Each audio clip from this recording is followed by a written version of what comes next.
I'm Saroj Bulakoti and I'm working under Dr. Sital Paurel here, working under the COL. So this is my research, basically all about the vines. So these are my topic is climate ready vines for the Western United States. So this is the research that's ongoing on the 4 different sites, 5 different sites, 4 different states. So we have like UC Davis and Washington State and University of Arizona as well, who is doing the similar research on their area as well. So if you look over the vines here, we have 10 vines. So that's like 5 of the vines are kind of shared cultivars among all the sites, and 5 of the vines are the vines that are majorly grown over the Utah. So we have like both kind of the vines over here, and these are the vines that grew for a year now. So I transplanted all those back last summer, and then these are the vines that grew for a year now. So sorry, I think it will just fall down. I'll just keep it here. So if you look over the vines that are growing over here, the basic idea behind why we grow the vines for this research is we all know like temperature is increasing around the state, and there are like low amount of the water that's available for growing. And if you look over the cooling effect of the trees are the one that provides the shades and the cooling effect over the building or over even the estates. So there are not enough tree, and it takes I think years for tree to grow. So why not use the vines that can have like some cooling potential similar to the trees, and that can grow on a short span of time compared to the trees. So that's the idea behind growing the vines for this research. While we wrote the fund, like this was the idea, and along with vines that we transplanted over here, we also try to look over the water uptake characteristic of these vines. So we know some of the vines have the cooling effects, but we also wanted to know how much water they will uptake for about a year. So if you see over here, there are 3 different irrigation lines with the 3 different irrigation pipes, the black pipes. So irrigation is based on the evapotranspiration that's measured by the weather station that we have, and we also have the soil analysis data. So with all those things, we irrigated on the 3 different treatment, like 80%, 50% and 20% based on the evapotranspiration. So before finalizing the treatment, we looked over the soil analysis, and we recognized how much inch of the how much inch of the soil is like irrigated by the water for a certain period of the time. So when I irrigate on these ones, so when I irrigate on any of these vines, so I irrigate for 4 hours and 20 minutes. And I do that on a cycle of 4 cycles. Just I irrigate on like 1 hour, 1 hour, 1 hour, and 1 hour. That's how I do irrigation over here.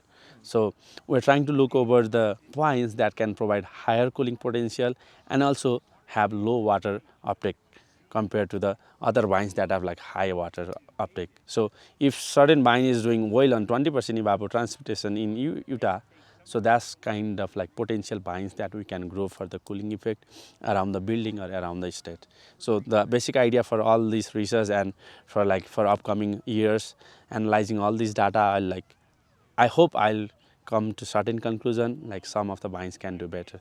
But if you look over from the last year to this year, among the 10 cultivar that I transplanted, 3 of them didn't come back well. So one of them was the Vitis rosas red, that was like the California native, but it's grown on the Utah as well. So I have only 2 of the species left on this plot. But those were the vines that grew like pretty much well last summer, and it filled out all of the trellis within the 3 months. And I was hoping it will do better this year, but after the spring, none of them came back.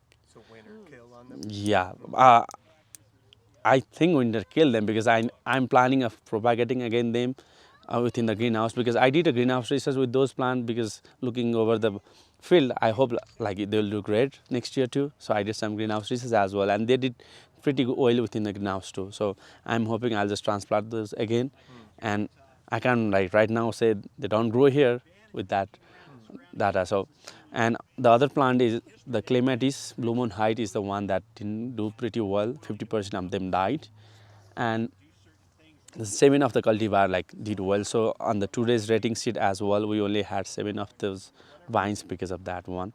And if you see vines over here, some of them are flowering already, and you can see the moss flowering vines is the Campsis radicans moon ball. This is the one that's in front of us.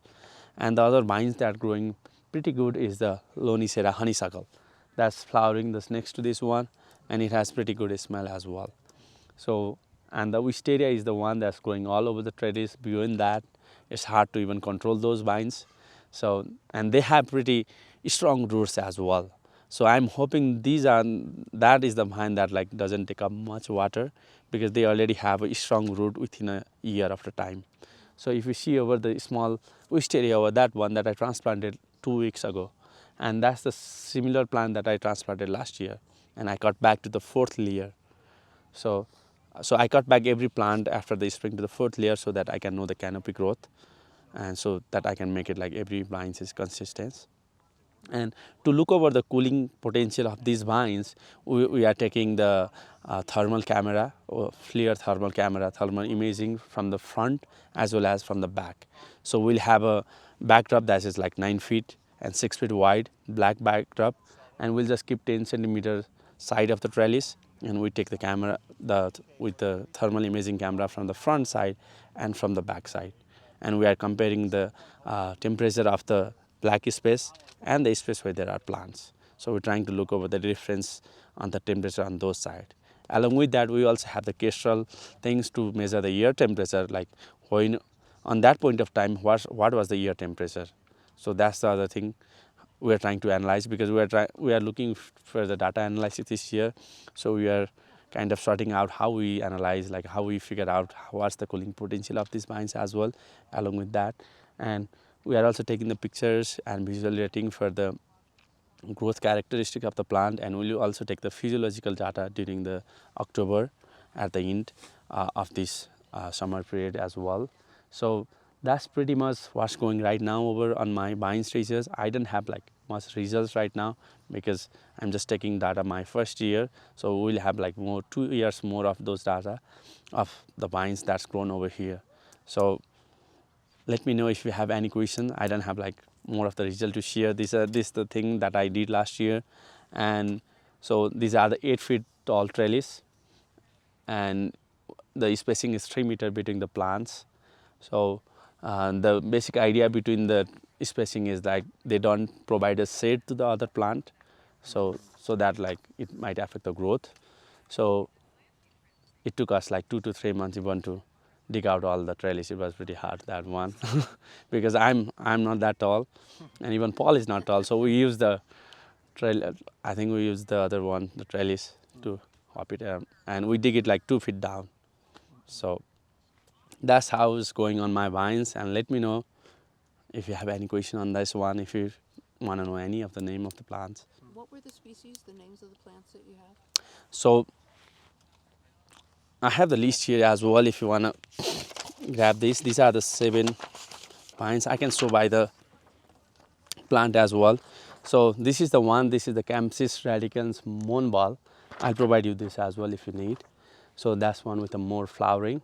And the next to one that's like the smaller plant and has flower all over, more flowers than the leaves. That's the honeysuckle one. Yeah, this name, this is a Lonicera gold flame. That's a honeysuckle. And I showed you the wisteria. That's the one, is the wisteria one that's going all over the trellis. And the one that next to the wisteria is the Clematis blue moon white. That didn't grow pretty well, but 50% of the plants are there. So they have also flowering as well on few of the plants, but it's pretty hard to survive like here for them. They have pretty smaller roots. So if you compare to the wisteria, like the roots are pretty small, like even 1% of not the wisteria. So that's the wisteria. And the other one, maybe we can go inside as well, but the second one, that is the chocolate vine, Akevia cunata. That's the chocolate vine that is growing pretty well as well. And I have like hardy kiwi transplanted this year for the vitis rosae that didn't grow well. I had some space and I transplanted hardy kiwi, and we also had passion flower, Passiflora incarnata species, but we transplanted late last year because we didn't have plants. The plant didn't arrive earlier and it didn't do well. So all of them were pretty smaller when the snow came, and it didn't do well. So these are the one. And hydrangea. I don't think you can see a hydrangea from here. It's on that side, and hydrangea on this plot is not doing great. And so I think you can see most of the sunburn if you go around the plot. There are like more sunburn on the hydrangea, and it's kind of easily breakable. So hydrangea is also not doing.